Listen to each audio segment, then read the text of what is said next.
Buenas tardes a todos. Es un placer para nosotros presentarles el taller de XML Text Encoding Initiative aplicado al estudio de la poesía medieval castellana con su aplicación al proyecto REMETCA, que es el repertorio métrico de poesía medieval castellana digital. Yo soy Elena González Blanco y bueno, pues os quiero dar a todos la bienvenida, tanto los que están en esta sala como los que nos están siguiendo en directo a través de Canal UNED y los que nos seguirán más adelante.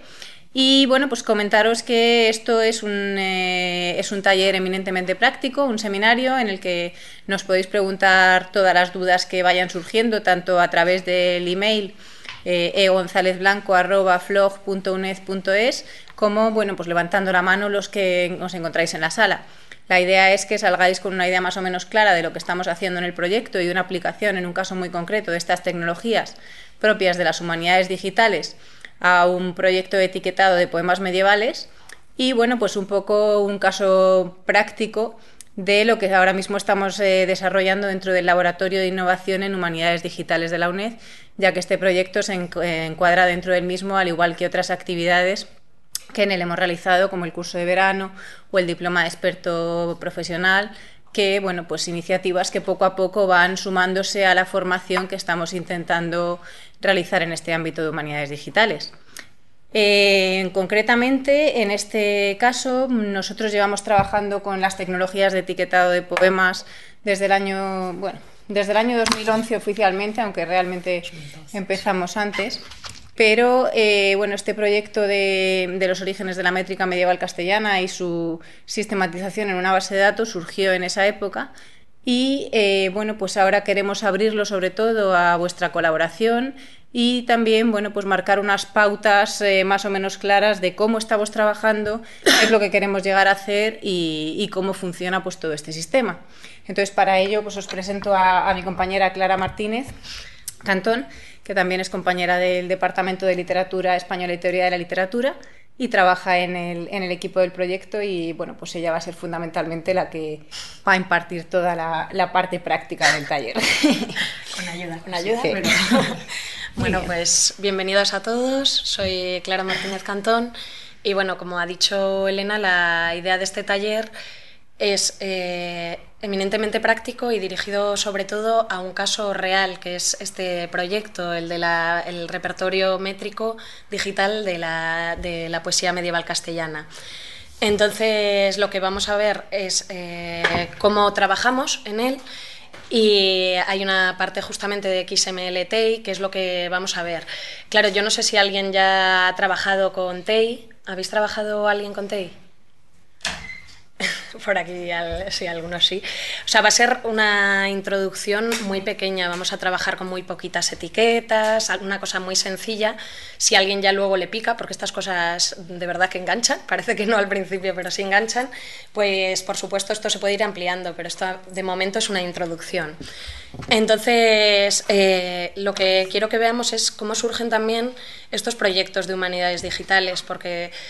¿Por qué? ¿No? Uno no dice, voy a hacer un proyecto y tiene que ser de humanidades digitales. No, al revés, te lo requieren las necesidades muchas veces del propio proyecto. Entonces, a ver. Bueno, lo que vamos a empezar es precisamente a explicar primero el proyecto, qué es lo que pretendemos y luego cómo se plantea esta necesidad de que pase a ser un proyecto digital, ¿no? Y todo lo que ello implica, además las posibilidades y, oye, también los problemas que nos ha ido planteando y cómo se resuelven. Entonces, pues bueno, os voy a contar primero lo que es el proyecto.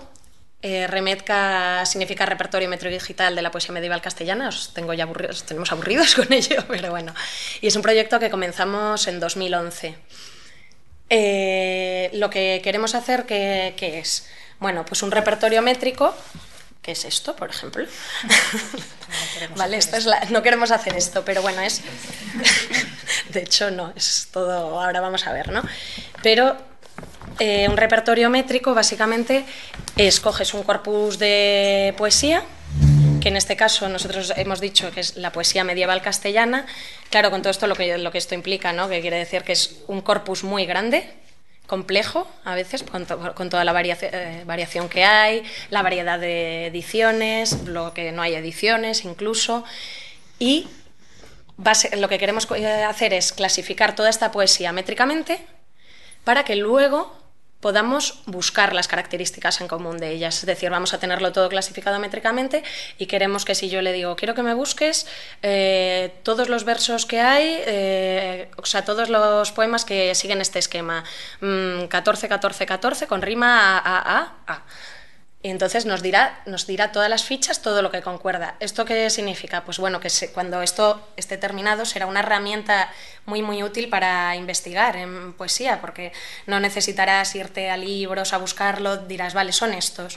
Y a partir de ahí ya lo trabajo yo, veo incluso si algo no me concuerda, etcétera, ¿no? Claro, lo que queremos no es ese libro que estáis viendo. Lo que queremos es llegar justamente gracias a la digitalización, a un buscador de estas características, en el que podamos buscar por varios campos, pues desde el incipit, que nos daría directamente a una ficha en concreto, ¿no? A un poema concreto, a fórmula rimática, la fórmula de rimas, a la estructura silábica, cuántas sílabas tiene cada verso. ¿Y cómo surge esta necesidad? Bueno, pues como estábamos diciendo, repertorios métricos ya existían, comienzan a realizarse en el siglo XIX y básicamente por las limitaciones que tiene el papel pues se hacen de esta manera, que parece que son casi una guía de teléfonos, hay que aprender cómo usarlos, entonces tú buscas según el esquema de rima, con este esquema hay tales, y se manejaba así, ¿no? Y sin embargo eso, la tecnología actual lo que nos permite es llegar a buscarlo y que tenemos muchas posibilidades de búsquedas complejas, además no solo por rima, no solo por número de sílabas, sino quiero que rime terminado en IA y que siga este patrón de rima. Y entonces nos dará ya todo, es decir, es un sistema mucho más sencillo. Bueno, simplemente eso, decir que en papel había ya muchos repertorios. Perdona, haz una búsqueda en el nuevo NetBus para que se vea exactamente qué es lo que queremos. Una cosita, voy a poner un documento con todas las URLs que vamos, o sea, no tenéis que molestaros en copiar porque lo voy a colgar en la página web. Y otra cosa importante que os va a ser más fácil aún, todo más o menos también, y hay un archivo justamente con esto, con links, tenemos una carpeta pública de... La voy a colgar en la página web vale, también. Pero bueno, os voy a dar aquí el link para que lo vayáis abriendo si queréis. Madre mía.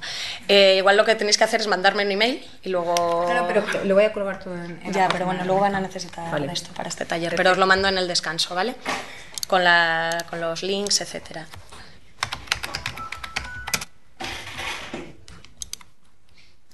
Esta es una base de datos de poesía francesa medieval.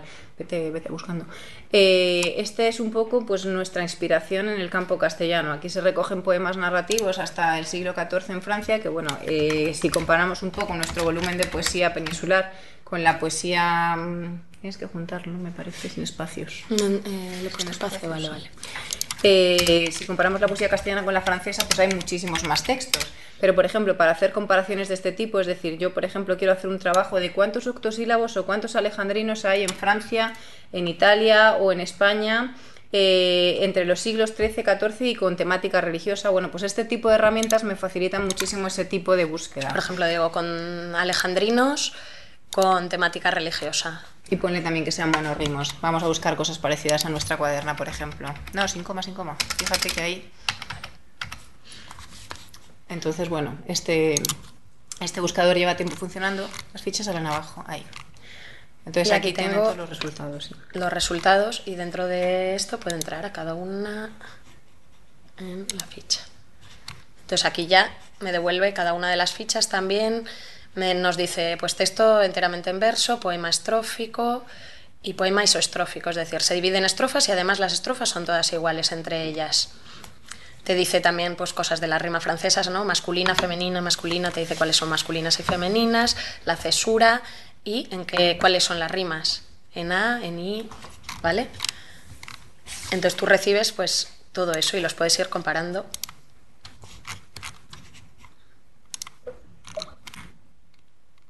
O sea, como veis aquí, Luego además, o sea, por ejemplo, si pinchas en un manuscrito de los que salen en las fichas, pues puedes ver qué más poemas hay en ese manuscrito. Es decir, es un recurso potentísimo porque puedes ver, buscar por autor, por manuscrito, por tipo de verso. Entonces, eso hace que sea muy rápido el localizar toda la información de poemas similares, que es la gran utilidad de todo este tipo de recursos, sobre todo cuando uno no conoce bien el corpus en el que se enfrenta. Porque yo ahora mismo, sin tener una idea muy clara de cómo es la poesía medieval francesa, puedo acceder a una cantidad de información que en el caso de una investigación tradicional serían meses y meses de trabajo y de consultas de manuales. Entonces, bueno, pues realmente la utilidad del tema digital en este campo es muy importante, porque además, bueno, pues nos da unas perspectivas muy amplias a un golpe de clic. Bueno, pues seguimos. Entonces, como decíamos, en papel había ya repertorios, perdón, métricos, y después de la Segunda Guerra Mundial ya comienzan a hacerse otros también con la tecnología de los ordenadores, etcétera. Y el gran salto que pegan este tipo de repertorios es precisamente en la era de Internet, ¿no? En cuanto puede estar abierto a todo aquel que lo desee y público. Teníamos repertorios de la métrica de gallega, o sea, de determinados corpus, pero gallega, catalana, italiana, alemana, francesa, como hemos visto. Sin embargo, no hay ningún repertorio de la métrica medieval castellana. Hay uno de la lírica cancioneril en papel, que es el que está circulando por ahí, que sé que tenemos por ahí, pero no hay de toda la métrica medieval castellana. Entonces, lo que queremos un poco es justamente construir esto y que esté a disposición del investigador o del que le puede interesar. Bueno, claro, cuando nos conceden el proyecto y estamos muy contentos y tal, pero ¿qué es lo que hay que plantearse primeramente? Pues eso, ¿qué queremos, no? Y lo primero, pues, es hacer un prototipo de qué es lo que vamos a hacer. O sea, está claro que queremos una web, un buscador, pero claro, para esto hay que tomar decisiones, y una de las decisiones es qué queremos que se pueda buscar en ese repertorio, ¿no?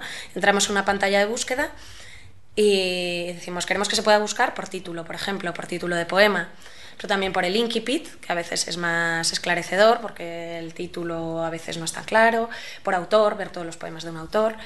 Esto del identificador de Philobiblon y de Daton lo vamos a hablar luego. A ver si lo saben. Vamos a Bueno. preguntar. ¿Sabéis qué es Philobiblon, por ejemplo? Pues si lo puedes explicar. Es una base bibliográfica, una plataforma, una base de datos bibliográfica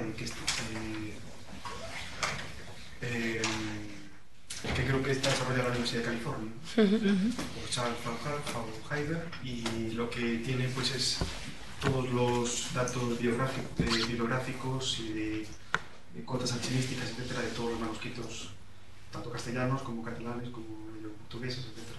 En efecto, es un proyecto, vamos, lo estoy repitiendo sobre todo porque desde los que nos están escuchando no se oye si no hablamos por el micro, entonces no es que vaya a repetir todo, pero bueno, estábamos explicando efectivamente que Philobiblon es una base de datos que lleva funcionando desde hace mucho tiempo. De hecho, es uno de los primeros proyectos de humanidades digitales que surgen en el ámbito español. Digo en el ámbito español porque efectivamente la iniciativa parte de la Biblioteca de Berkeley de Estados Unidos, pero es una base de datos bibliográfica sobre los manuscritos de textos tanto castellanos, beta, gallegos, Vitagap, y Viteca, catalanes, de obras medievales. Entonces, bueno, pues es un proyecto enorme, lleva trabajando muchísimo tiempo en él y es una referencia, es uno de los índices de referencia, sobre todo para los que trabajamos con literatura medieval, cuando queremos saber dónde está, en qué biblioteca se conserva un manuscrito o cuántos manuscritos se conservan de una determinada obra. Entonces, nos parecía muy importante incluirlo dentro de nuestra base de datos porque, entre otras cosas, una de las ideas que tenemos y que además pues, forma parte de los proyectos de humanidades digitales y de su filosofía es no reinventar la rueda. Es decir, si hay una base de datos que ya ha hecho toda esta investigación de recuperación de manuscritos, localización en bibliotecas y documentación en este sentido, nosotros no queremos ser una segunda base de datos que vuelva a aportar toda esta documentación de tipo bibliográfico y manuscrito. Entonces simplemente remitimos a ellos para poder enlazar nuestras referencias con quien quiera luego saber más de ese tipo de documentación. Sobre el índice de Daton, ¿alguien nos cuenta algo?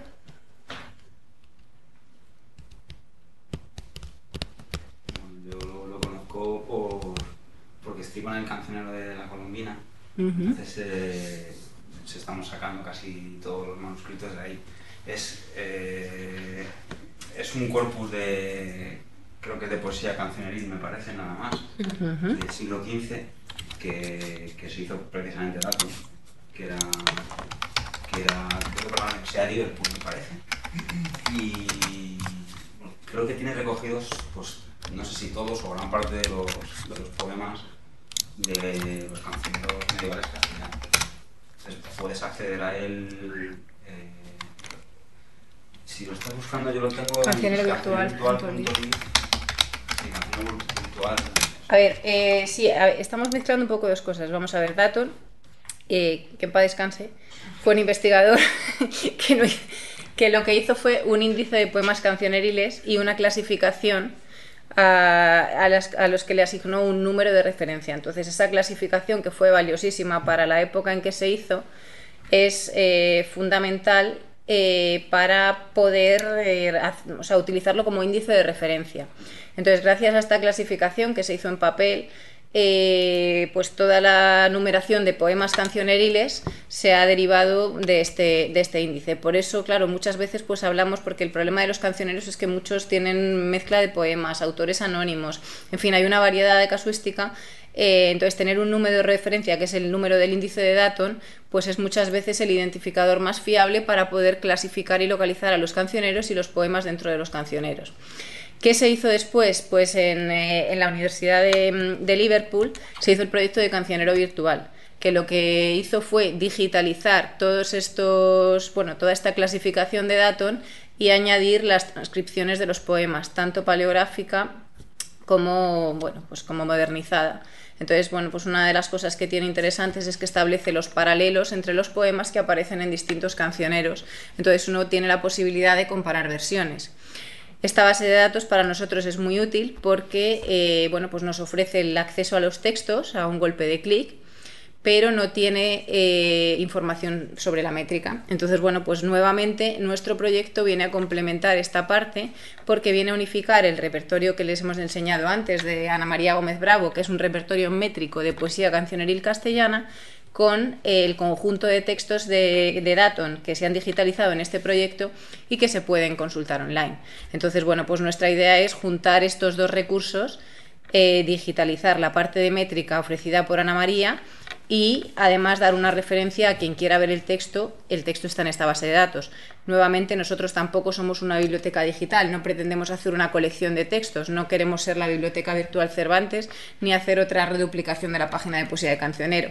Queremos ser solamente un repertorio métrico, entonces por eso esa es la razón que nos lleva a incluir en la base de datos una referencia a esta página, porque sí que nos parece muy útil que la persona que quiera hacer un estudio sobre determinado tipo de poema cancioneril pueda acudir aquí para ver los textos, una vez nosotros le hemos proporcionado la información métrica.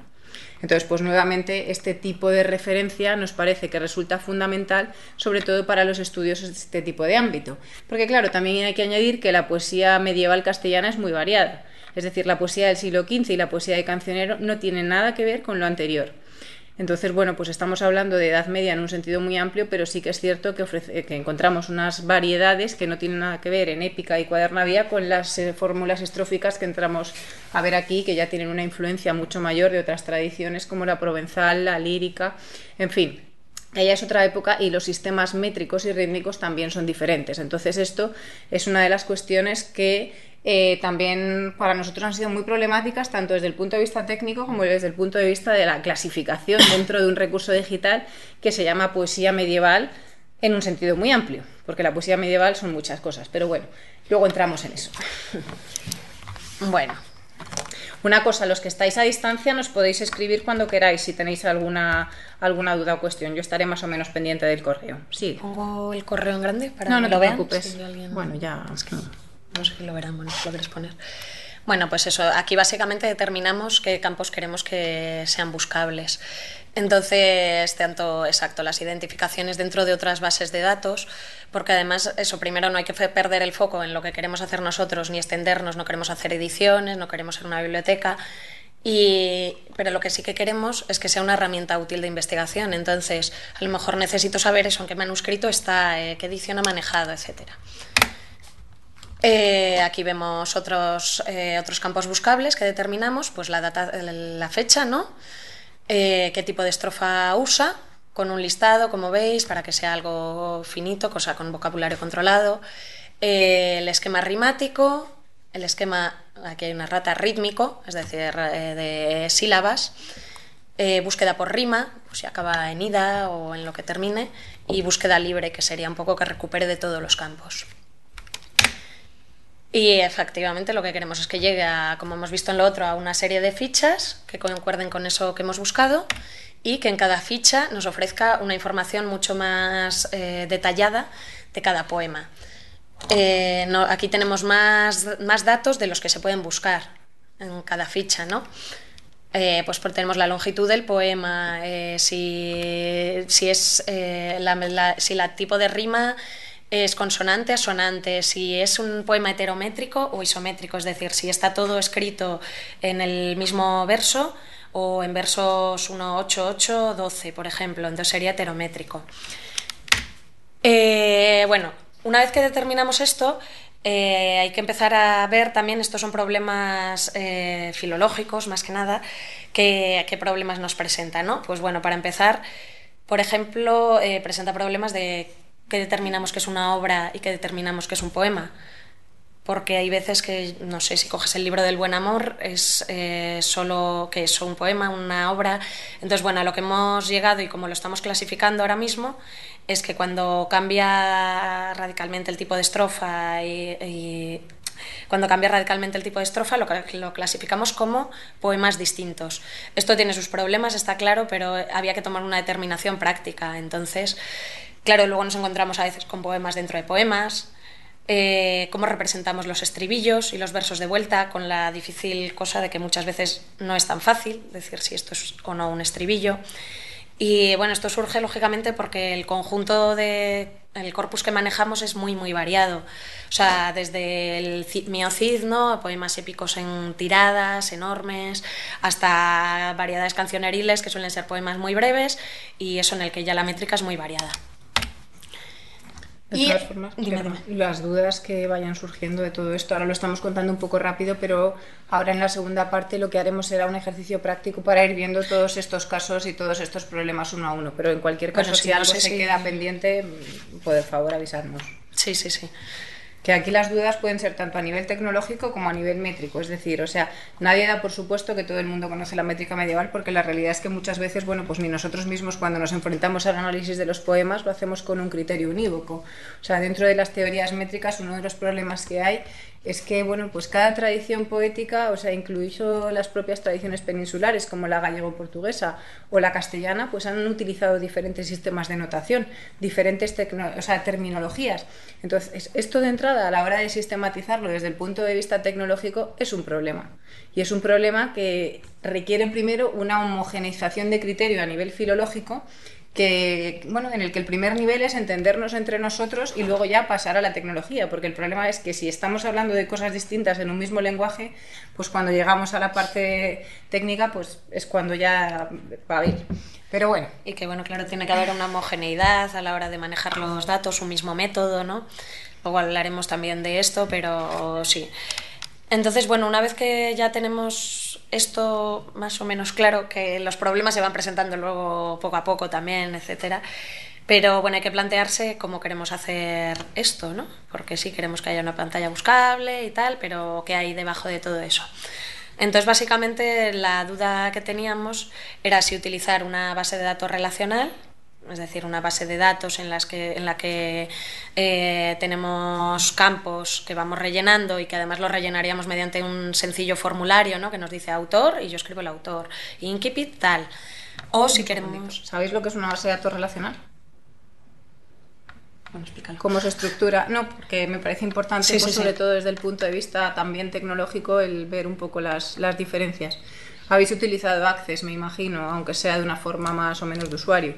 Una base de datos relacional es un archivo de datos en el que los datos se almacenan en tablas diferentes, o sea, uno tiene una tabla de autores, por ejemplo, en el que bueno, pues va teniendo distintos atributos o propiedades de esos autores, una tabla de obras, una tabla de manuscritos, y esas tablas se relacionan unas con otras de forma que la información se duplique lo menos posible. Entonces, bueno, pues es un sistema que generalmente para organizar, ordenar contenidos de humanidades, para crear sistemas de gestión bibliográfica, por ejemplo, funciona muy bien. Pero claro, tiene sus pros y sus contras, como veremos ahora. Vale, yo eso, paradme sin algún punto porque me es difícil, porque hay gente que sabe un montón, hay gente que no sé lo que sabe y no sé entonces más o menos por dónde vamos, así que cualquier cosa sin ningún problema, ¿eh? No hay pregunta tonta, o sea que... Entonces, bueno, una de las opciones era esa precisamente, ¿no? Y la otra es un lenguaje de marcado, TEI, que vamos a explicar luego más detenidamente qué es, pero básicamente es trabajar con un texto, es decir, sobre el poema, y ir dando datos dentro de ese propio poema. Es decir, si el título es Poema de Mio Cid, pues vamos a etiquetarlo, a poner delante y detrás título. Y entonces eso ya va a ser el título. Ahora lo vamos a ver porque, o sea, más detenidamente para que veamos cómo se hace. Pero es trabajar dentro del propio, ponerle otro lenguaje por encima a ese texto, ¿vale? Entonces, ¿cuáles eran las ventajas que nos daba, por ejemplo, hacer una base de datos relacional? Bueno, pues como he dicho antes, que una base de datos para el usuario, para el que mete fichas, digamos, para el que está trabajando en esto es bastante sencilla, porque al final lo que tienes, eso es un formulario, como los que rellenamos todos los días en internet para hacerte una cuenta de Gmail o para lo que sea, en el que te pone autor, tal, fechas, tal, entonces tú lo vas rellenando. Esto, claro, facilita precisamente en un trabajo como el nuestro, que pretendemos que sea lo más abierto posible, que la gente pueda participar, que quien se interese colabore, etcétera, pues que fuera fácil colaborar. Luego, por otra parte, hemos hablado de que si queremos que esto sea recuperable y que tenga algún sentido, tiene que haber una homogeneidad de criterios. Es decir, si yo digo que A, todos tenemos que ponerlo así, uno no puede empezar a etiquetar XXXX, porque entonces no va a buscar bien. Y por una parte esto es una ventaja, a un inconveniente es que no necesitamos etiquetar el texto, es decir, yo tengo el texto aquí en un papel y yo voy metiendo los datos de métrica que me va pidiendo en un formulario, sin que el poema luego esté allí disponible. Esto, claro, para el que lo mete igual es más fácil, pero quizás el que quiera ver la ficha pueda querer tener ese texto delante, ¿no? Y comprobarlo y ver lo que dice. Entonces esa sería una desventaja por una parte. ¿Cuál es la desventaja? Que una base de datos la tiene que crear, un informático, o no un informático, pero alguien que entienda de bases de datos, por supuesto, la tiene que generar, la tiene que gestionar y sobre todo la tiene que mantener. Y destaco lo de mantener porque parece una tontería, pero en este tipo de proyectos tú tienes una financiación por un plazo y cuando se acabe tú no puedes pagar a nadie, a un informático ni a nadie, y si no hay nadie que se pueda ocupar de esto, esto se queda allí y no es algo perdurable en lo que puedas seguir trabajando. Entonces es peligroso, por lo menos desde el punto de vista del humanista, si no controla esa base de datos. A veces además requiere comprar un software para hacer esa base de datos, que puede ser más o menos caro y que además a lo mejor también hay que renovar con el tiempo y no hay dinero.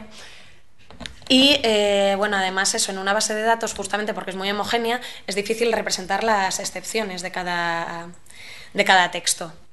Es decir, si tenemos tiradas de 8 y un verso es de 7, pues a veces es más difícil representarlo, mientras que de la otra manera vamos a ver cómo no es tan difícil. El lenguaje de marcado, como os digo, esto sería, por ejemplo, un lenguaje de marcado. Luego esto simplemente para que lo veáis.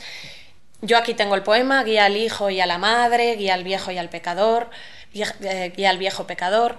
Entonces tenemos el texto y dentro de él vamos a irle indicando las características mediante etiquetas que se llaman, que son justamente con estos paréntesis, ¿no? Entonces, ¿qué ventajas tiene en nuestro caso el lenguaje de marcado? Bueno, pues que podemos incluir todas las particularidades del texto, no tiene límites, digamos, el XML. Puedes incluir, puedes etiquetar todo tipo de información. Que precisamente como etiquetas sobre el texto, tienes el texto delante y va a ser recuperable. O sea, el que vaya luego a buscarlo va a tener ese texto delante. No dependencia directa de un informático. Esto lo pondría entre comillas porque de alguna manera luego vamos a depender de un informático para que esto sea buscable, etcétera. Pero bueno, para trabajar sobre el propio código y etiquetarlo, uno es autónomo, una vez que sabe unas poquitas cosas, porque ya vamos a ver que dependiendo, uno no aprende todo XML o todo TEI, aprende lo que necesita, es decir, si yo lo necesito para poesía, me aprenderé lo que necesite de poesía y de momento nada más, y cuando tenga dudas hay unas guidelines y ya acudiré a ellas. Y por otra parte, TEI, como vamos a ver, TEI es un tipo de XML. Es decir, XML es campo libre. Tú puedes etiquetar y yo lo etiqueto con lo que a mí me dé la gana. Si yo quiero poner título que me gusta y lo etiqueto con título que me gusta, pues me parece, pues queda bien, ¿no? Estará bien formado. Sin embargo, TEI sería como un dialecto dentro de este XML en el que las cosas ya están definidas. Es decir, si yo quiero decir título, tengo que poner title. En inglés siempre así.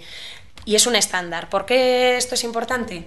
Bueno, pues porque lo que queremos precisamente es que tiene una filosofía esto open source, nosotros dejar el código abierto, es decir, estará buscable a través de una base de datos, estará buscable, pero además queremos que si alguien quiere disponer de esa información, o por ejemplo hay otros repertorios métricos que se pueda buscar desde un metabuscador que busquen varios, esto va a ser conjugable con otros porque estamos usando la misma lengua, no es como si uno hablara chino y el otro inglés. Todos estamos hablando la misma lengua y es finita, ¿no? Entonces esto sería TEI, como el lenguaje, un lenguaje concreto, una lengua concreta dentro de XML. Y por otra parte, exacto, que es transparente, va a estar disponible el código para quien quiera usarlo. ¿Cuáles son las desventajas? Pues por lo que estamos hoy aquí, por ejemplo, porque hace falta aprender un poquito, pero vamos a ver que, por ejemplo, para lo que usamos nosotros no hace falta tanto. Como tiene tantas posibilidades, justamente hemos dicho que se puede etiquetar absolutamente todo, exige definir mucho los criterios que vamos a utilizar, el método tiene que estar muy definido, qué vamos a etiquetar, que no cómo lo vamos a hacer cuando se nos presente un problema, porque si no, exacto, el buscador sería inservible, porque si cada uno etiqueta de una manera, estamos perdidos. Y por otra parte, desventaja o ventaja, como hemos dicho, incluir el texto. Bueno, ¿cuál fue la decisión final? Pues como no queríamos tomar muchas decisiones, no, pero como era difícil, ¿no?, decidirse, y hay campos en los que no es tan importante, digamos, el ser exhaustivo porque son todos iguales, etcétera, lo que finalmente terminamos haciendo ha sido hacer una base de datos que se rellena mediante un formulario, como vamos a ver, que en el que efectivamente te pone autor, y tú acudes a ver si está tu autor allí puesto, y si no está, pues lo incluyes dentro de la tabla de autor, y luego ese autor ya lo podrás usar para otras cosas. Y todo el autor, las fechas y muchos otros datos van a ir mediante base de datos.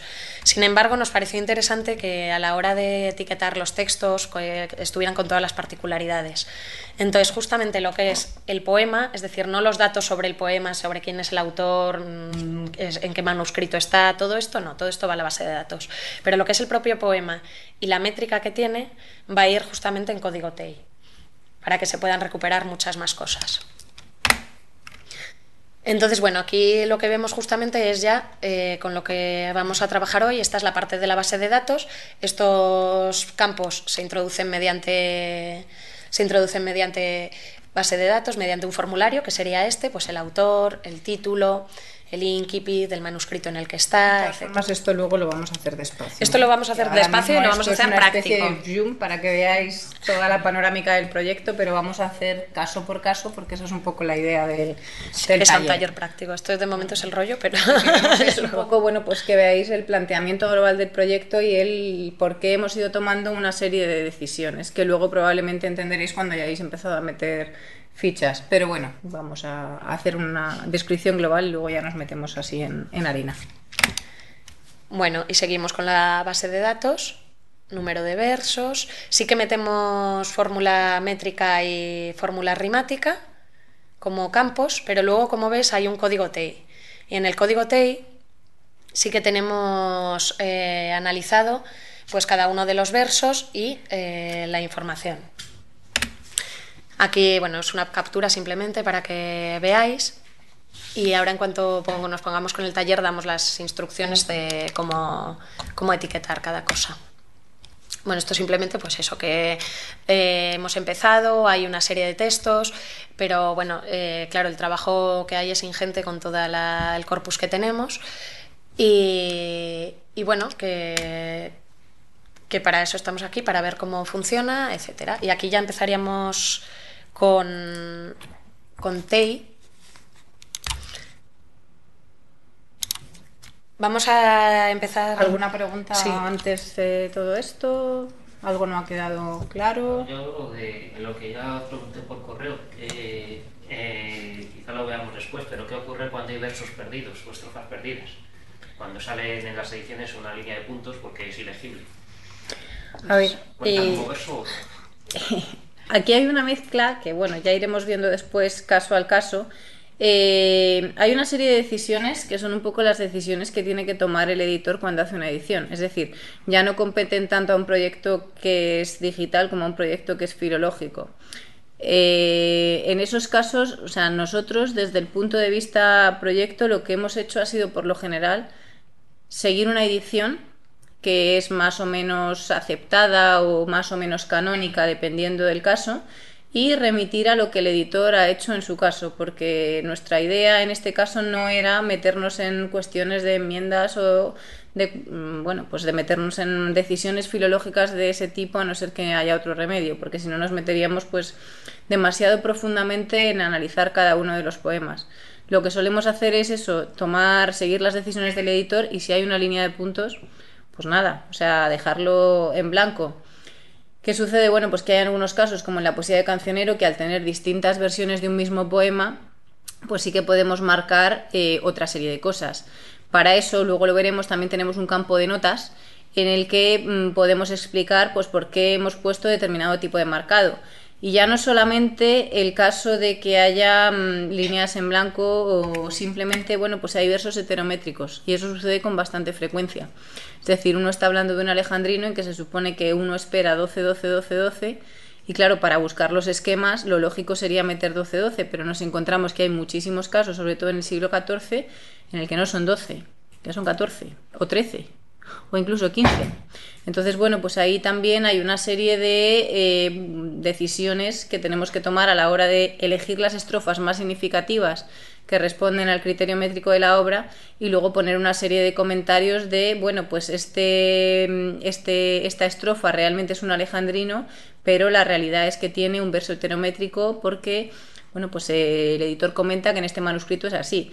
Entonces, la idea es que lo que queremos hacer es facilitar el tema del etiquetado y la catalogación al máximo para que toda esa información sea recuperable de la forma más exhaustiva posible, pero también ofrecer a la persona que consulta el texto la mayor cantidad de información posible. Es decir, uno etiqueta en función de lo que quiere encontrar, pero cuando uno encuentra, pues hay que darle información sobre cómo ha sido el procedimiento. Entonces, bueno, pues hay que documentar todo de la mejor forma posible, y sobre todo cuando uno tiene que tomar un tipo de decisiones, explicar de dónde han salido. Porque sobre todo, bueno, es que a nosotros mismos, cuando volvemos a acercarnos a los textos o cuando vemos unas fichas que no hemos hecho, pues muchas veces es como, ¿y esto de dónde ha salido?, ¿no? Entonces eso en general, tanto en este proyecto como en otros proyectos digitales, pues es muy importante documentarlo. Uno, pues esto obviamente no son 2 y 2 y no es imparcial, pero sí que es importante, bueno, pues eso, el ponerlo a veces una nota a pie de página o un comentario, ¿no? Entonces eso evidentemente también lo hemos incluido. O sea, yo cada vez que me pongo a hacer una ficha tengo al lado una página en blanco en la que voy anotando dudas, porque siempre salen dudas, ¿no? O sea, lo que solemos hacer es se va apuntando y luego se va preguntando y se llega a una decisión. O sea, se puede etiquetar, por ejemplo, como alejandrino, y luego en el TEI, pues como va a ser más exhaustivo, ya... O sea, más reflejando las particularidades, ya reflejamos cómo es cada uno, y luego eso está el campo de notas para indicar este tipo de cosas. Bueno, pues vamos a empezar ya con lo que es XML TEI. Eso lo voy a dar partiendo de que no sabemos nada, ¿vale? ¿Alguien lo conoce? ¿Ha trabajado con temas de etiquetado de textos? ¿Estáis más o menos familiarizados? ¿O cómo funciona? ¿Sí? Sí, más o menos por lo que ya hemos ido trabajando. Vale. Bueno, vamos a dar aquí una visión global para que de todas formas salgáis todos un poco más o menos puestos con lo que estamos haciendo aquí. Vale, yo primero os lo voy a contar un poco como la teoría, simplemente para que sepamos qué es, y luego ya pasaremos a la práctica, lo prometo. Así que, bueno, pues XML, como hemos dicho, es un lenguaje de marcado. Un lenguaje de marcado, como decíamos, quiere decir que tú tienes un texto y lo que vamos a hacer es sumarle descripciones dentro de ese propio texto, que luego van a poder ser recuperables. Es decir, yo voy a poder marcar las rimas, por ejemplo, qué palabras riman, si yo rimo palabra, si etiqueto palabra rima, etcétera, luego yo voy a poder buscar, teniendo la aplicación, etcétera, cuáles son esas palabras que rimaban, ¿vale? Entonces, ¿para qué son los lenguajes de marcado?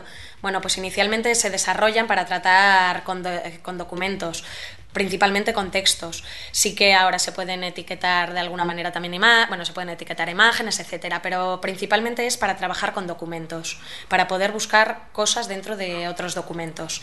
¿Y qué es lo que tienen? Bueno, pues un lenguaje de marcado lo que intenta dentro de un texto es recoger, por una parte, la estructura lógica del texto, es decir, desde la estructura, por ejemplo, el título, estrofa 1, estrofa 2, es decir, las partes, pero también la estructura a veces, o sea, semántica, depende de lo que interese, ¿no? Y cada cual tiene que ir a recoger lo que le interese. Imaginemos, por ejemplo, que yo estoy ante un cartel de cine, que lo estoy etiquetando, ¿no? Pues le pongo título, año, no sé qué, pero luego en la sinopsis, actores, en la sinopsis nos dice el actor Brad Pitt hace no sé qué, entonces yo dentro de la propia sinopsis puedo marcar actor otra vez. Y eso sería ya un marcado semántico, porque me lo recupera dentro de un texto, no es una parte estructural, sino que está ahí. Y como decíamos, pues el límite de detalles puedes llegar a un límite de detalles bastante grande. ¿Y por qué se les llama lenguajes? Bueno, pues porque tienen un vocabulario, como vamos a ver ahora con TEI, es decir, yo utilizo una serie de palabras, en el caso de TEI, por ejemplo, que ya están marcadas, ¿cuáles son? O sea, como si dijéramos en una lengua existen estas palabras. Y por otra parte, tienen una sintaxis. Es decir, hay construcciones estructurales que están permitidas. Pues, por ejemplo, dentro de una estrofa, que la etiquetaremos como LG, line group, puede haber otras line group. O sea, dentro de una estrofa puede haber otra estrofa anidada, pero a lo mejor dentro de un verso pues no puede haber otro verso, o dentro de una rima otra rima. Entonces tiene una sintaxis que permite hacer unas cosas y otras no. Y bueno, se les llama lenguajes de marcas o de etiquetas porque se le asigna una etiqueta a cada cosa que queremos marcar. Ya veremos que luego hay distintos tipos de etiquetas, etcétera, pero por ejemplo, pues eso, el título pues se marca con la... ¿Cómo se llaman estos? paréntesis angulares. Uh-huh. Y eso, para cerrar tienes que marcarlo al principio y luego al final con esa línea, ¿vale? Pero esto lo vamos a ver luego porque hay elementos vacíos, hay luego atributos, vamos a ver otros tipos de... Pero bueno, esto es un ejemplo sencillo. Bueno, digamos que el TEI es bastante complejo, pero el volumen de etiquetas que nosotros vamos a utilizar es bastante más reducido de lo que, bueno, de las posibilidades que ofrece el esquema. Es decir, bueno, pues esto, como comentábamos al principio, puede ser un acicate para si luego os apetece profundizar en todas las posibilidades de marcado que tiene este tipo de tecnología para cualquier texto filológico, histórico, de humanidades, pues hay muchísimo material para poder aprender e iniciarse. Esto no pretende ser tanto una revisión exhaustiva de esta tecnología o sistema de etiquetado, sino un análisis muy concreto de las etiquetas que a nosotros nos sirven en concreto para el análisis de nuestro proyecto. Y una cosita con respecto a eso, bueno, las etiquetas están todas en inglés. Esto que ponía aquí Clara de título es un ejemplo de cualquier etiqueta en XML, claro, es chino, pero que me parecía importante distinguir lo que es XML de TEI. XML es un lenguaje marcado, es una tecnología, y TEI es una especificación. Con esto quiero decir que TEI es un conjunto de etiquetas, un dialecto, por así decirlo, que se ha creado dentro de XML para restringirse a un campo que es el campo de las humanidades. Entonces, bueno, esto implica que no se pueden inventar nuevas etiquetas, porque entonces uno saldría del estándar. Es decir, si hablamos un idioma en el que uno se inventa palabras, pues ya no existe esa comunicación para la cual se pretende y se ha creado esto. Es un idioma que tiene una sintaxis, tiene un lenguaje y tiene una serie de atributos y de propiedades que están reguladas. ¿Dónde está esto recogido? Bueno, luego se lo enseñaremos, están las especificaciones del TEI, que son unas normas que además son dinámicas. Esto es como el diccionario de la Real Academia, va cambiando en función de las necesidades del grupo.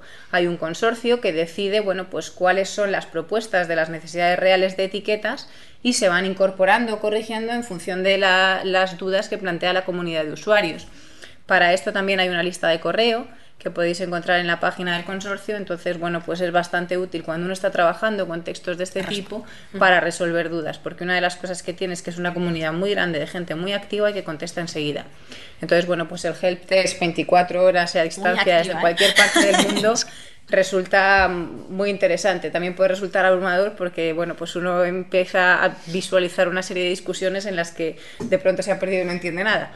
Pero bueno, se trata de aprovechar la parte que nos compete y efectivamente pues ver que es un sistema muy amplio en el que solamente vamos a utilizar unas pequeñas partes en función de nuestras necesidades. No se trata jamás de ir a las líneas del TEI y estudiárselas, sino de analizar cuáles son las partes que a mí me pueden interesar y entender su funcionamiento. Cierro paréntesis.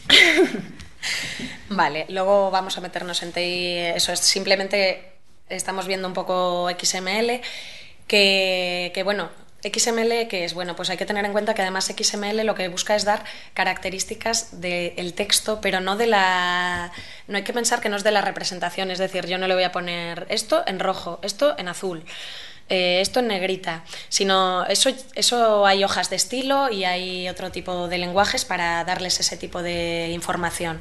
Aquí se pretende dar información del texto, y otra cosa que no es tampoco no es un lenguaje de programación. Es etiquetado simplemente, ¿vale?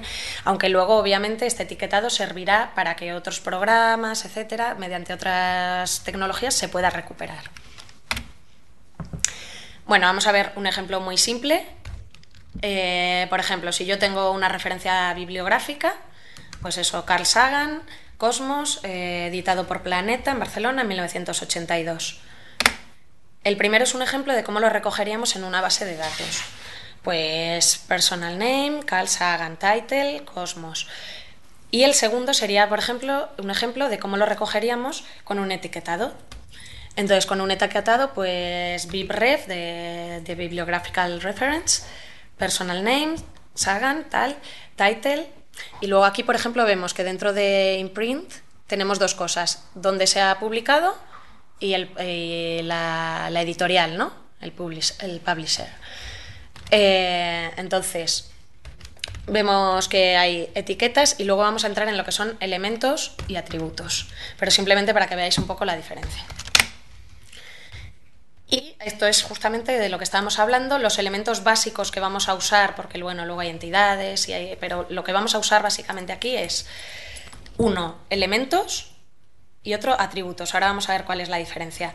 Los elementos se marcan con los paréntesis angulares. Entonces el primero, paréntesis angular, pues por ejemplo título, Libro del Buen Amor, y para cerrarlo una etiqueta siempre tiene que estar abierta y cerrada, o solamente cerrada, que indicaría que está vacío. Ya veremos para qué sirven los elementos vacíos, pero no lo vamos a ver para nuestro proyecto. O sea, bueno, aquí no lo vamos a usar, pero bueno. Y la segunda cosa es atributos. Un atributo es como una propiedad que tiene el propio elemento. Es decir, lengua, por ejemplo. La lengua es español, pero yo quiero indicarle, para que lo pueda recuperar, el estándar ISO, para que sepamos qué lengua está utilizando y que eso lo sepa.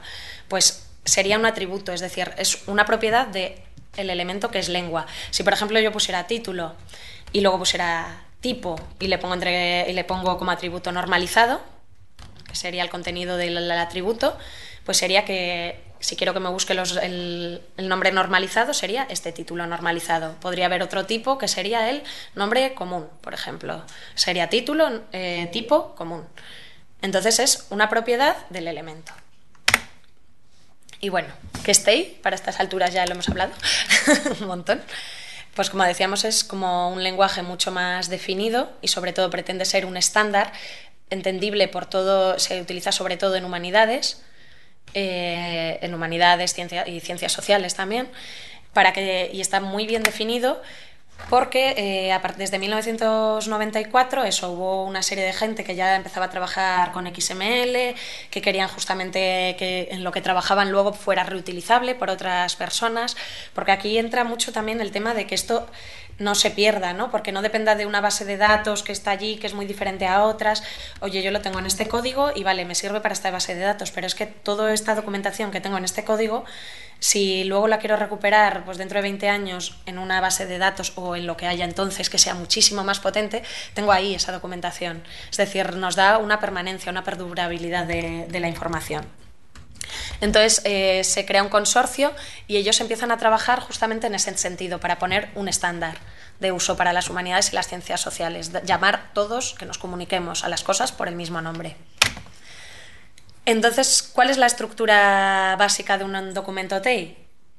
Bueno, pues el documento TEI puede llevar asociado lo de, o sea, me fijo sobre todo a partir de aquí, porque esto sería la declaración, etcétera.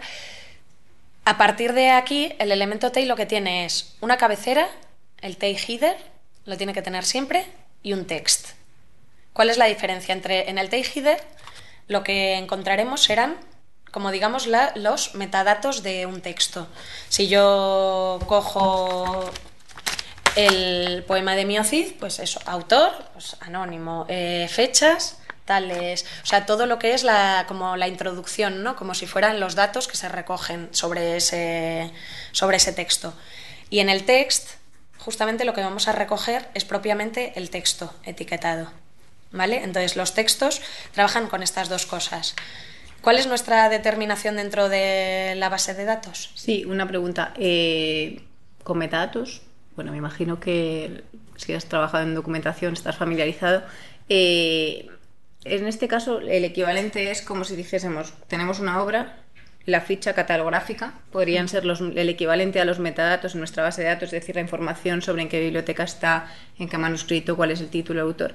Y luego, o sea, eso se separa un poco tanto en la estructura del XML como en la propia estructura del texto del propio texto. Es decir, la información que no está contenida en el texto, pero sí que compete al texto, pero el propio texto no nos la ofrece. Es eso, la ficha de catálogo de la biblioteca. Entonces, bueno, pues tiene una serie de información que se recoge en la cabecera de ese documento XML. Vale. Pues entonces, aquí vemos, por ejemplo, un ejemplo del TEI header para una poesía, ¿no?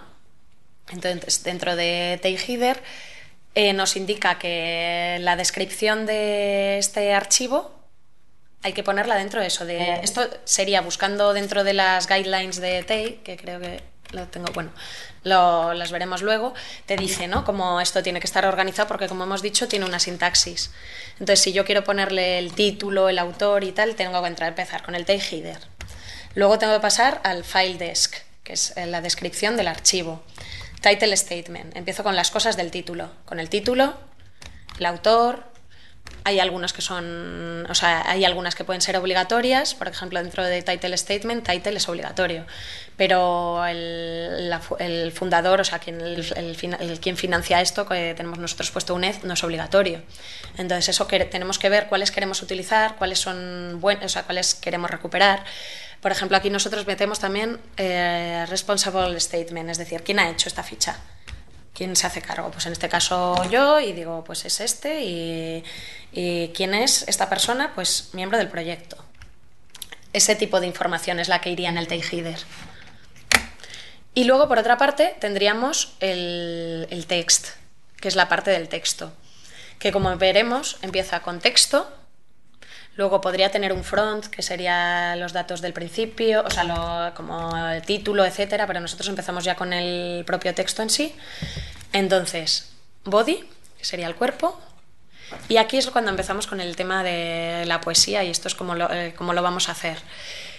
Es decir, empezamos con text, que como veis está aquí al principio, pero cierra al final. Siempre tienen que cerrar, pero tiene que englobar dentro todo. ¿Qué elemento es hijo? Se suele hablar de elementos padres, elementos hijos. De text, pues por debajo justo está body, el cuerpo, ¿no?, que está cerrado aquí, si lo veis también. Y por debajo empezamos ya con line group. Line group sería para las estrofas, ¿vale? Y esto engloba todo. Diréis, ¿por qué lo tengo repetido? Bueno, pues porque por aquí probablemente tendría otra estrofa que ahora he recortado, porque si no sí que no haría falta haber hecho otra. Pero bueno, line group. Aquí ya empiezo a tratar una estrofa de verdad, ¿no? Entonces, ¿cuáles son las propiedades de este line group? Pues yo le pongo tipo estrofa. ¿Por qué? Porque a lo mejor en vez de tipo estrófico podría ser forma fija, un romance o serie. Entonces, ¿qué características tiene este grupo de versos? Pues tipo, estrofa. Subtipo, ¿veis? Por ejemplo, aquí he recortado porque aquí había un quinteto debajo, entonces digo, es una novena. ¿Qué número de estrofa es? El 1. ¿Qué métrica sigue? 8, 8, 8, 8, 8. Rima A, B, C, D, C, D. ¿Vale? O sea, le pongo las características y los recojo aquí. Estos son los elementos y los atributos con los que vamos a tratar, que como veis son muy, muy poquitos para esta sesión. Es decir, son el texto, body, y luego line groups. Line groups, eso sí, lo que tendremos que saber es eso, qué atributos tenemos que incluirle. Y en este caso pues van a ser el tipo, el subtipo, el número, que está bien para saber en qué número nos estamos moviendo, el esquema métrico, que aquí nos referimos al número de sílabas, y la rima que nos sigue. Claro, ¿qué pasa? Que dentro de una novena pues tenemos una cuarteta y un quinteto. Yo lo que recojo aquí, por ejemplo, es la cuarteta. Y empiezo otra vez, porque pueden ir anidadas las line groups. Entonces, tipo sigue siendo una estrofa. El subtipo, sin embargo, aquí es una cuarteta. Es la 1, porque es la estrofa número 1. La métrica ahora es 8, 8, 8, 8 y la rima ABBA. ¿Qué consigo con esto, por ejemplo? Pues cuando hablábamos antes de lo de la base de datos relacional o marcado TEI, claro, si yo tengo que etiquetar esto directamente, o sea, tengo que ponerlo en una base de datos, tengo que decir, o lo marco como cuarteta o lo marco como novena, no puedo hacerlo de las dos maneras. Sin embargo, aquí consigo hacerlo de las dos maneras. Consigo etiquetar la novena entera, pero además si yo busco luego cuartetas, cuando lo vaya a buscar también me va a recuperar esta. Es decir, como si tuviéramos también un soneto, pues me va a poder recuperar los cuartetos como estrofa, pero también me lo va a poder recuperar como soneto. Por eso nos daba ese tipo de ventajas de etiquetarlo con TEI. Y vamos a pasar ya, os lo prometí, un poco tarde. Una preguntita antes de... Sí, por favor. Pero lo diréis luego. Sí, sí, sí. Tanto los tipos del etiquetado como los campos de la base de datos, imagino que está todo súper normalizado y que cuando metamos un autor, sí, pues tengamos ya... Eso poco a poco os lo vamos a ir explicando. O sea, ahora vamos a meter una ficha en vivo. De consulta para poder consultar. Y ahí está todo, o sea, lo mejor que lo hemos podido documentar posible en la página web. Hay un apartado de instrucciones y ahí se indica ya con mucho detalle qué es lo que hay que meter en cada campo y cómo. Entonces, bueno, pues vamos a ir uno por uno para que vayáis viendo exactamente qué es lo que tenemos que hacer paso a paso, porque efectivamente, por un lado está la estandarización de campos en la base de datos, como puede ser los autores, o casos como Juan Ruiz Arcepeste y Tabarques de Santillana, Doña Íñigo López de Mendoza, que pueden aparecer de múltiples formas, y luego pues las distintas posibilidades de etiquetado también. Entonces, efectivamente, claro, una de las cosas fundamentales para luego poder recuperar la información es introducirla con los mismos criterios. Y de hecho es una de las razones por las que se está celebrando esto aquí hoy, porque muchas veces, bueno, pues uno trata de documentar las cosas lo mejor posible, pero bueno, pues no es tan evidente como pudiera parecer cuando no se está familiarizado con este tipo tanto de textos o de sistemas métricos como de sistemas de codificación. Entonces, bueno, pues la idea precisamente es hacer llegar la información lo máximo posible. Entonces, bueno, pues ahora ya cuando nos metamos con un caso concreto vais a ir viendo cuáles son los criterios en cada uno de los casos. ¿Es que hagamos ahora la pausa? ¿Cuál era mejor ahora? No lo sé. ¿Cómo estáis? ¿Bien? ¿Cansados? ¿O seguimos un poco ya con el caso práctico? Y yo creo que después, ¿no? O sea, de momento... Vale, ¿Sí? ¿Seguimos? Vale, pues vamos a ver. Vamos a empezar primero... o sea, esta primera práctica va a ser una ficha que os doy, vale, poder pues introducirla directamente en la base de datos. Entonces, aquí lo primero que tenemos que hacer es irnos a la página web de Remedka. Sí. Bueno, www. O sea, con que pongáis Remedka si no en el buscador. .es. No, ahora vamos a ir viendo poco a poco. Esta es la página web del proyecto, se puede acceder tanto www.uned.es/Remedka como www.remezcla.uned.es. Tenemos una suerte que es que con el nombre tan bonito que tenemos, y muchas veces, bueno, pues esto también es una historia de estas cosas divertidas que pasan en los proyectos, pero uno se pone a juntar siglas y al final salen unos nombres que a veces no son de lo más afortunado. Pero, bueno, pues tenemos la suerte de que el nombre este es un puntazo desde el punto de vista SEO. Es decir, cuando uno busca Remezcla en Google, salimos los primeros. Entonces, eso ya es una fortuna bastante grande porque, bueno, después de nosotros sale un medicamento y luego un grupo de rap. Entonces, bueno, si uno va buscando métrica, es bastante difícil no encontrar el proyecto. Y, bueno, pues dado que nuestra estrategia SEO no ha sido tampoco muy grande y que, en fin, el presupuesto para este tipo de cosas relativas al marketing, pues tampoco ha sido, en fin, pues la verdad es que creo que hemos tenido suerte y también hay que tener este tipo de cosas en cuenta cuando uno hace proyectos digitales, ya fuera del tema de la métrica, del etiquetado y de todo este tipo de cosas, pero nos han ido pasando cosas curiosas como eso y luego, bueno, pues el osito cerdo este que tenemos aquí en el logo, que por accidente fue una imagen del libro de Buen Amor que se nos quedó en la pantalla multiplicada por un montón de veces cuando intentábamos nosotros hacer nuestra primera página web. Así que, bueno, pues en fin, que dentro de la forma en que empezó esto, pues ha sido un proyecto lleno de anécdotas que, bueno, pues nos han divertido mucho. Eso también hay que decirlo, ¿no? Porque cuando uno lo cuenta así en plan serio, etiquetado tal, y dice, Dios mío, ¿dónde me estoy metiendo? Pero la verdad es que el día a día de trabajo en estos proyectos pues puede resultar bastante divertido. Así que nada, bueno, aquí estamos en la página del proyecto. La página tiene dos niveles. Bueno, os explicamos desde el punto de vista tecnológico.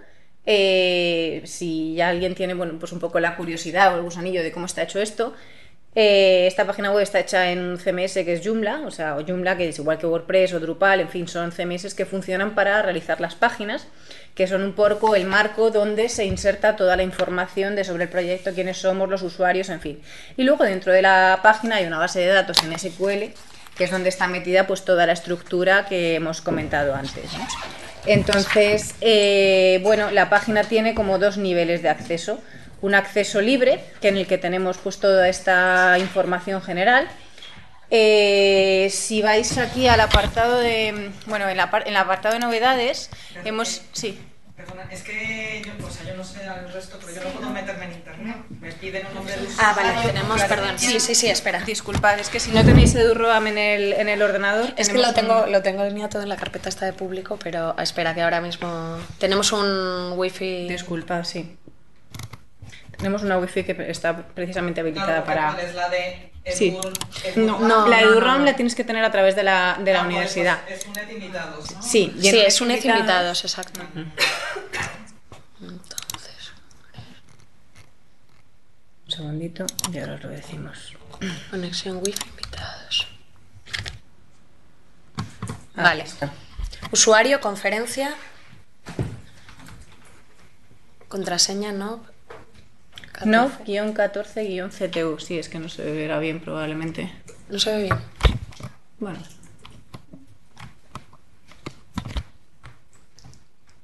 ¿Podéis acceder? Sí. Vale, perfecto. Bueno, pues comentaros eso, que la página tiene dos niveles de acceso. Una es el acceso público de lo que se puede ver. Dentro de la propia página hemos abierto aquí un espacio para el taller de XMLT y aquí será donde colguemos toda la información del taller, la carpeta de Dropbox que comentaba Clara con toda la documentación y todo lo que vaya surgiendo. Más que nada, bueno, pues para que podáis acceder a todos los materiales que vamos a presentar aquí, con los que poder practicar y todas las direcciones. Esto es de acceso libre y no necesita ningún tipo de registro. Entonces, bueno, por otro lado, bueno, en el resto de la página tenemos aquí una serie de informaciones sobre el proyecto, las noticias que se van actualizando. Aquí tenemos pues un poquito en la explicación de cómo se fue gestando, esto lo podéis leer. En documentación tenemos una serie de artículos y publicaciones que cuentan un poco más a fondo qué ha sido esto. En acceso al buscador está el acceso al prototipo que Clara ha enseñado antes. Verdaderamente, bueno, pues el buscador está aquí, está en el catálogo Remezcla. En los enlaces, pues una serie de enlaces también. Bueno, entonces aquí en el catálogo tenemos una visualización a tiempo real de las fichas que hay metidas. Aquí hay algunas fichas que todavía tenemos que revisar, o sea, no todas las fichas están correctas porque este buscador pues todavía está un poquito en pruebas, pero aquí lo que se puede ver es los metadatos que se han ido metiendo en la base de datos de cada uno de los poemas, el texto transcrito y el texto etiquetado. Entonces, nos gusta y hemos elegido esta forma de trabajar porque nos parece bastante transparente, sobre todo que nuestras decisiones a nivel de etiquetado y a nivel de, bueno, pues de visualización de lo que hacemos sea transparente. Es decir, muchos proyectos digitales pecan de esconder su código, de no, bueno, pues, no hacer transparente cierta información que a nosotros desde el punto de vista de usuarios y creadores de proyectos digitales nos parece fundamental, porque muchas veces uno se queda con la duda de cómo habrá hecho esto, ¿no? Entonces, en ese sentido hemos intentado tener todo lo más accesible posible. En la parte del área de trabajo, aquí tenemos el apartado de instrucciones, que es el que comentaba que, bueno, pues tiene que ser vuestra Biblia a la hora de trabajar en el proyecto. Es decir, siempre que empecéis a meter fichas en la base de datos, esto hay que tenerlo abierto en la pestaña de al lado, porque incluso para nosotros mismos, que estamos acostumbrados a trabajar con todo este tipo de cosas, pues nos resulta bastante complicado cada vez que volvemos a las propias sesiones del proyecto recordar determinado tipo de decisiones. Entonces, bueno, pues ahora os iremos explicando en cada uno de los casos cuál es el criterio que se ha seguido. Entonces, sí, yo va siguiendo un poco. Bueno, pues, bueno, y luego, en cuanto a la página, tenemos un doble sistema de login, ¿vale? Un usuario y contraseña aquí y otro para acceder a la base de datos. ¿Por qué? Bueno, pues porque como son sistemas distintos tecnológicamente diferentes, hemos tenido ya incluso algunos problemas de hacking, es decir, hemos tenido un hacker que se ha dedicado a borrarnos fichas. Que, bueno, en fin, ¿a quién le podrían interesar fichas de un poema de métrica medieval y además borradas de una forma aleatoria?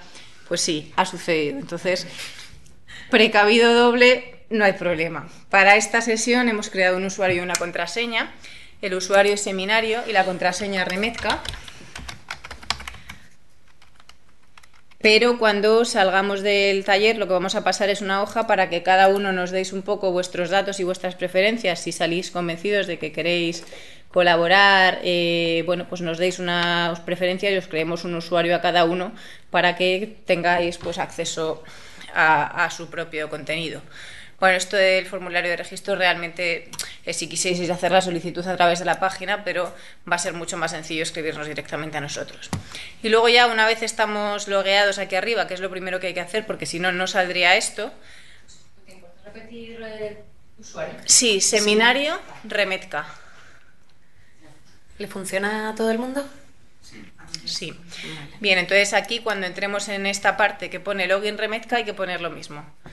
Normalmente no lo hacemos así precisamente por seguridad, porque si uno pone dos contraseñas y la repite, pues es absurdo. Pero, bueno, esta vez ya digo que a efectos prácticos, pues sí que hemos elegido hacerlo de esta forma. ¿Todo el mundo ha entrado? ¿Sí? Remetka en minúsculas. Sí. ¿Los demás sí? La segunda pantalla, o sea, la segunda fase de acceso, digamos, ¿cómo acá? Aquí, donde pone, aquí en área de trabajo, base de datos. ¿Vale?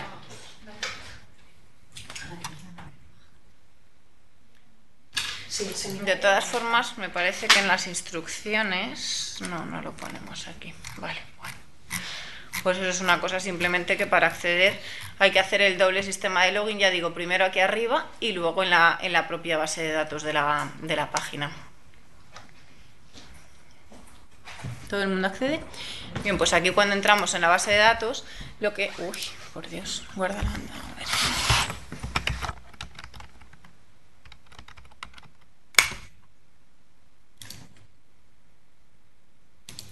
Bueno, lo que estamos accediendo aquí a ver son las distintas tablas de la base de datos. Tenemos una tabla de autores, una tabla de temas, una tabla de tipos, una tabla de poema, otra tabla principal, pero bueno, ahora vamos a ir viendo poco a poco cómo se hacen las cosas. Como he dicho, vamos a dejar abiertas las instrucciones al lado porque lo interesante es ir leyendo para cada uno de los casos qué es lo que hemos dicho en las instrucciones, que poco a poco vamos además elaborando y corrigiendo. Es decir, o sea, cada vez que añadimos algo, cambiamos algo, lo vamos documentando y esa es la forma de que no se nos olvide y sobre todo de que hagamos todos los colaboradores lo mismo. ¿Me sigues? Bueno, ¿hemos llegado ya todos aquí donde salen las tablas? ¿O hay algún problema? Bueno. Bueno, pues lo que vamos a hacer precisamente, os estaba pidiendo el email para poder daros acceso ya a la carpeta de Dropbox, pero si no vemos ahora el texto.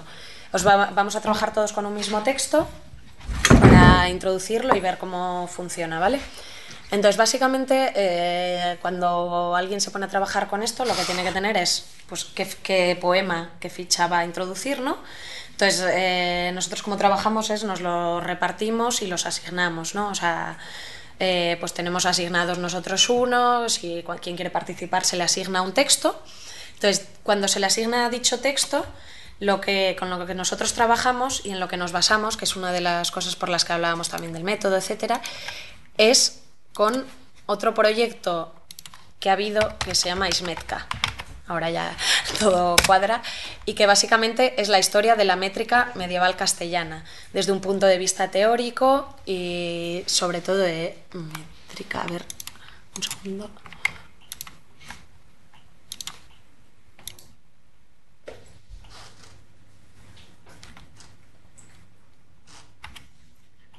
Si me lo abre.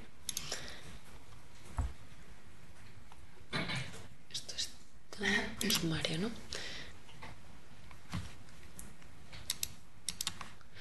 Bueno, cuando entráis en Ismetka, que entráis buscándolo y luego es darle a sumario. Para el proyecto, claro. Está todo metido aquí en instrucciones. ¿Está metido? Sí, vamos a ver. Esto simplemente era para enseñaros. Este es el proyecto que ha servido de punto de partida al proyecto del repertorio métrico digital. Esto es un proyecto que se ha convertido en un libro de 1000 páginas o 1000 y pico páginas que va a salir ahora a finales de 2014 y es una historia de la métrica medieval castellana. Es un manual muy exhaustivo, es un proyecto dirigido por el profesor Fernando Gómez Redondo de la Universidad de Alcalá, a quien probablemente conozcáis los que estáis familiarizados con el ámbito filológico por su historia de la prosa medieval. Entonces, bueno, pues es un poco un proyecto enorme en la misma línea en el que documenta y revisa toda la historia de la métrica medieval.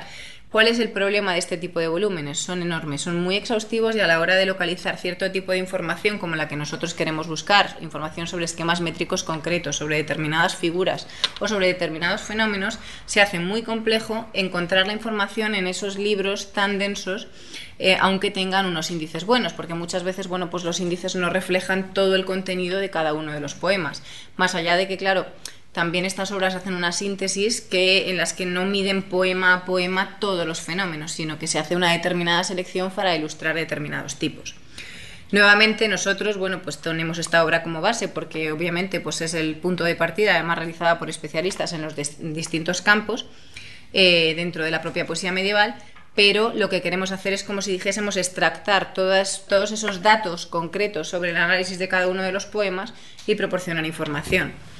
Entonces, bueno, pues nuestro punto de partida, tanto para la selección de ediciones como para la selección de fenómenos métricos o las dudas sobre cuestiones más complejas, son estos capítulos de este libro. Si volvemos a la parte de las instrucciones... Ay, Dios mío, ¿dónde está?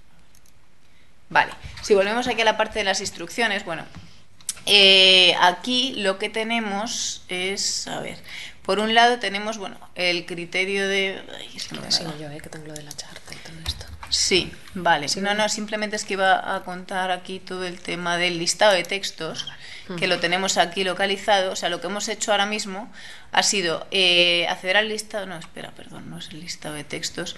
Bueno, en primer lugar, lo que hemos creado ha sido un documento de cara a que también vosotros podáis elegir el texto que más os apetece, os conviene, porque ya digo, dentro de la propia poesía medieval, pues la gente que trabaja en siglo XIII, XIV no tiene nada que ver con XV, puede tener sus preferencias por poesía de cancionero, en fin. Aquí tenemos un documento que es un enlace a Google Drive, porque resulta muy cómodo la forma de trabajar, en el que vamos documentando sobre qué texto se está trabajando dentro de la base de datos, cuáles son los que quedan y bueno, pues aquí están en azul los que se han hecho ya la ficha, en negro los que faltan por asignarse. Entonces, bueno, pues aquí cada uno puede escribir al lado su nombre y decir, bueno, pues de este poema me voy a ocupar yo.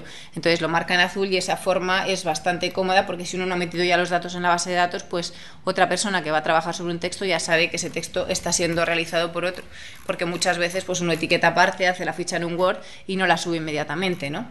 Entonces, bueno, pues esto es uno de los casos en que tenemos aquí un poco el tema de qué hacer con todo esto.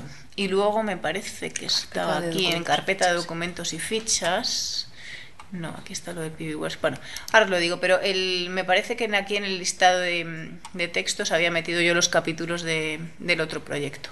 Pero en cualquier caso sí, o sea, los capítulos del proyecto de ISMETCA, tanto en su página web como pues en las áreas específicas en las que cada uno está trabajando, conviene tenerlos como texto de cabecera. Si uno está trabajando, pues por ejemplo, en clerecía o en poemas hagiográficos o en este tipo de cosas, para saber exactamente, bueno, pues cuál es el estado de la cuestión desde el punto de vista filológico. Es decir, una de las cosas que no se deben de hacer, aunque tengamos más o menos familiaridad con cierto tipo de textos, es meterse a hacer la ficha directamente sin leer nada, porque es bastante importante el ponerse un poco en la mentalidad de criterio filológico, porque sobre todo es que si no se cometen errores. Entonces ya no solamente es una cuestión de saber etiquetar, sino que, bueno, pues efectivamente hay que documentarse muy bien. Entonces, probablemente en ese sentido las primeras fichas cuesten más, sobre todo porque cuando uno empieza con determinado tipo de poemas, el primer poema geográfico cuesta mucho, pero al cuarto no. Entonces, también un poco de paciencia al principio, porque sí que es verdad que puede parecer muy complejo, pero luego se coge carrerilla, ¿no? Entonces, bueno, pues todo esto. Vale, pues sigue si quieres y ya. Entonces, bueno, básicamente eso, se asignaría un texto. Y ese texto, por ejemplo, con el que vamos a trabajar hoy, os he pedido los emails porque quería mandaros ya el acceso a la carpeta pública, porque allí está el texto en blanco que vamos a etiquetar, etcétera.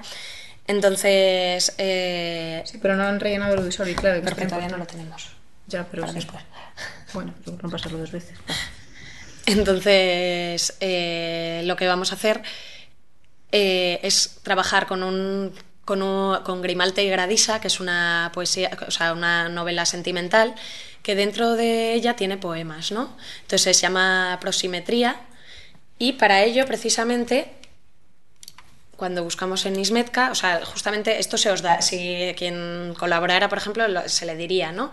Pues estás dentro de este capítulo, ficción sentimental, Prosimetra.